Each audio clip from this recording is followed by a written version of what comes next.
യിരെമ്യാ പ്രവാചകന്റെ പുസ്തകം അധ്യായം 5. ന്യായം പ്രവർത്തിക്കുകയും വിശ്വസ്തത കാണിക്കുകയും ചെയ്യുന്നവനുണ്ടോ? ഒരുത്തനെ കാണുമോ എന്ന് യെരൂശലേമിന്റെ വീഥികളിൽ ചുറ്റി നടന്ന് അന്വേഷിക്കുകയും അതിൻ്റെ വിശാല സ്ഥലങ്ങളിൽ തിരഞ്ഞ് അറിയുകയും ചെയ്യുവിൻ. കണ്ടുവെങ്കിൽ ഞാൻ അതിനോട് ക്ഷമിക്കും. യഹോവയാണ് എന്ന് പറഞ്ഞാലും അവർ കപടമായിട്ടത്രേ സത്യം ചെയ്യുന്നത്. യഹോവേ, നിന്റെ കണ്ണ് വിശ്വസ്തതയല്ലയോ നോക്കുന്നത്? നീ അവരെ അടിച്ചു എങ്കിലും അവർ വേദനപ്പെട്ടില്ല. നീ അവരെ ക്ഷയിപ്പിച്ചു എങ്കിലും അവർക്ക് ബോധം കൈക്കൊള്ളുവാൻ മനസ്സില്ലായിരുന്നു. അവർ തങ്ങളുടെ മുഖം പാറയേക്കാൾ കടുപ്പമാക്കി. മടങ്ങി വരുവാൻ അവർക്ക് മനസ്സില്ലായിരുന്നു. അതുകൊണ്ട് ഞാൻ, ഇവർ അല്പന്മാർ, ബുദ്ധിഹീനർ തന്നെ. അവർ യഹോവയുടെ വഴിയും തങ്ങളുടെ ദൈവത്തിൻ്റെ ന്യായവും അറിയുന്നില്ല. ഞാൻ മഹാന്മാരുടെ അടുക്കൽ ചെന്ന് അവരോട് സംസാരിക്കും. അവർ യഹോവയുടെ വഴിയും തങ്ങളുടെ ദൈവത്തിൻ്റെ ന്യായവും അറിയുമെന്ന് പറഞ്ഞു. എന്നാൽ അവരും ഒരുപോലെ നുകം തകർത്ത് കയറ് പൊട്ടിച്ചു കളഞ്ഞിരിക്കുന്നു. അതുകൊണ്ട് കാട്ടിൽ നിന്ന് ഒരു സിംഹം വന്ന് അവരെ കൊല്ലും. മരുപ്രദേശത്തിലെ ചെന്നായ് അവരെ പിടിച്ചുകൊണ്ടുപോകും. പുള്ളിപ്പുലി അവരുടെ പട്ടണങ്ങൾക്കെതിരെ പതിയിരിക്കും. അവയിൽ നിന്ന് പുറപ്പെട്ടു വരുന്ന എല്ലാവരെയും പറിച്ച് കീറിക്കളയും. അവരുടെ അതിക്രമങ്ങൾ വളരെയല്ലോ, അവരുടെ പിന്മാറ്റങ്ങളും പെരുകിയിരിക്കുന്നു. ഞാൻ നിന്നോട് ക്ഷമിക്കുന്നത് എങ്ങനെ? നിന്റെ മക്കൾ എന്നെ ഉപേക്ഷിച്ചു.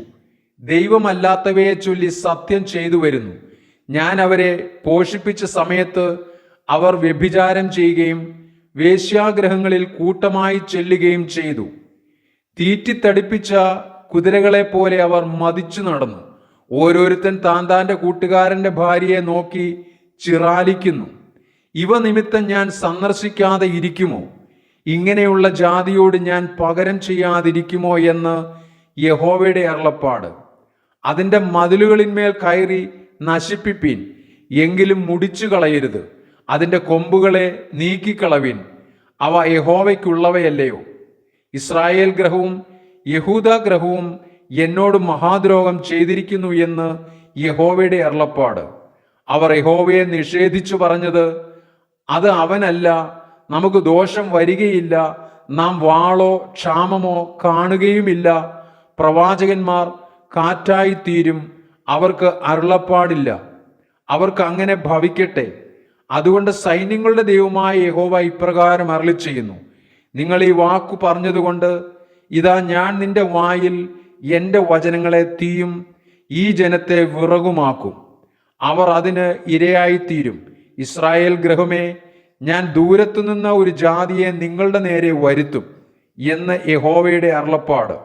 അത് സ്ഥിരതയുള്ള ഒരു ജാതി, പുരാതനമായ ഒരു ജാതി. ഭാഷ നിനക്ക് അറിഞ്ഞുകൂടാത്തതും വാക്ക് നിനക്ക് തിരിയാത്തതുമായ ഒരു ജാതി തന്നെ. അവരുടെ ആവനാഴി തുറന്ന ശവക്കുഴി. അവർ എല്ലാവരും വീരന്മാരത്രേ. നിന്റെ പുത്രന്മാരും പുത്രിമാരും ഭക്ഷിക്കേണ്ടുന്ന നിന്റെ വിളവും നിന്റെ ആഹാരവും അവർ ഭക്ഷിച്ചു കളയും.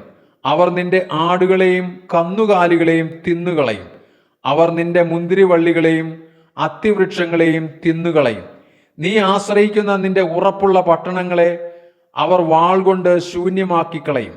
എന്നാൽ അന്നാളിലും ഞാൻ നിങ്ങളെ മുടിച്ചു കളകയില്ല എന്ന് യഹോവയുടെ അരുളപ്പാട്.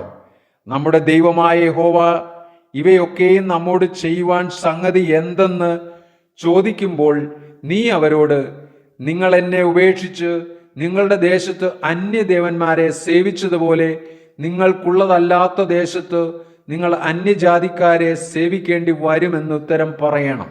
നിങ്ങൾ യാക്കോബ് ഗൃഹത്തിൽ പ്രസ്താവിച്ച യഹൂദയിൽ പ്രസിദ്ധമാക്കേണ്ടത് എന്തെന്നാൽ, കണ്ണുണ്ടായിട്ടും കാണാതെയും ചെവിയുണ്ടായിട്ടും കേൾക്കാതെയും ഇരിക്കുന്ന മൂഢന്മാരും ബുദ്ധിഹീനന്മാരുമായ ജനമേ, ഇത് കേൾപ്പീൻ. നിങ്ങൾ എന്നെ ഭയപ്പെടുകയില്ലയോ? എൻ്റെ സന്നിധിയിൽ വിറയ്ക്കയില്ലയോ എന്ന് യഹോവയുടെ അരുളപ്പാട്. ഞാൻ കടലിന് കവിഞ്ഞുകൂടാതെ വണ്ണം നിത്യപ്രമാണമായി മണൽ അതിരാക്കി വെച്ചിരിക്കുന്നു. തിരകൾ അലച്ചാലും സാധിക്കയില്ല, എത്ര തന്നെ ഇരച്ചാലും അതിർ കടക്കയില്ല. ഈ ജനത്തിനോ ഷാഢ്യവും മത്സരവുമുള്ള ഒരു ഹൃദയമുണ്ട്. അവർ ശഠിച്ച് പൊയ്ക്കളഞ്ഞിരിക്കുന്നു. മുൻമഴയും പിന്മഴയും ഇങ്ങനെ നമുക്ക് അതതു സമയത്ത് വേണ്ടുന്ന മഴ തരികയും കൊയ്ത്തിനുള്ള കാലാവധി പാലിച്ചു തരികയും ചെയ്യുന്ന നമ്മുടെ ദൈവമായ യഹോവയെ നാം ഭയപ്പെടുക എന്ന് അവർ ഹൃദയത്തിൽ പറയുന്നതുമില്ല. ഇവ മാറിപ്പോകുവാൻ നിങ്ങളുടെ അകൃത്യങ്ങൾ അത്രേ കാരണം. നിങ്ങളുടെ പാപങ്ങളാൽ ഈ നന്മയ്ക്ക് മുടക്കം വന്നിരിക്കുന്നു. എൻ്റെ ജനത്തിൻ്റെ ഇടയിൽ ദുഷ്ടന്മാരെ കാണുന്നു. അവർ വേടന്മാരെ പോലെ പതിയിരിക്കുന്നു. അവർ കുടുക്കുവെച്ച് മനുഷ്യരെ പിടിക്കുന്നു. കൂട്ടിൽ പക്ഷി നിറഞ്ഞിരിക്കുന്നത് പോലെ അവരുടെ വീട്ടിൽ വഞ്ചന നിറഞ്ഞിരിക്കുന്നു. അങ്ങനെ അവർ മഹാന്മാരും ധനവാന്മാരുമായി തീർന്നിരിക്കുന്നു. അവർ പുഷ്ടി വെച്ച് മിന്നുന്നു. ദുഷ്കാര്യങ്ങളിൽ അവർ കവിഞ്ഞിരിക്കുന്നു. അവർ അനാഥന്മാർക്ക് ഗുണം വരത്തക്കവണ്ണം അവരുടെ വ്യവഹാരം നടത്തുന്നില്ല. ദരിദ്രന്മാർക്ക് ന്യായപാലനം ചെയ്യുന്നതുമില്ല. ഇവ നിമിത്തം ഞാൻ സന്ദർശിക്കാതെ ഇരിക്കുമോ?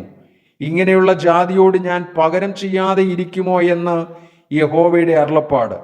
വിസ്മയവും ഭയങ്കരവുമായുള്ളത് ദേശത്ത് സംഭവിക്കുന്നു. പ്രവാചകന്മാർ വ്യാജമായി പ്രവചിക്കുന്നു. പുരോഹിതന്മാരും അവരോട് ഒരു കൈയായി നിന്ന് അധികാരം നടത്തുന്നു. എൻ്റെ ജനത്തിനോ അത് ഇഷ്ടമാകുന്നു. എന്നാൽ ഒടുക്കം നിങ്ങൾ എന്തു ചെയ്യും?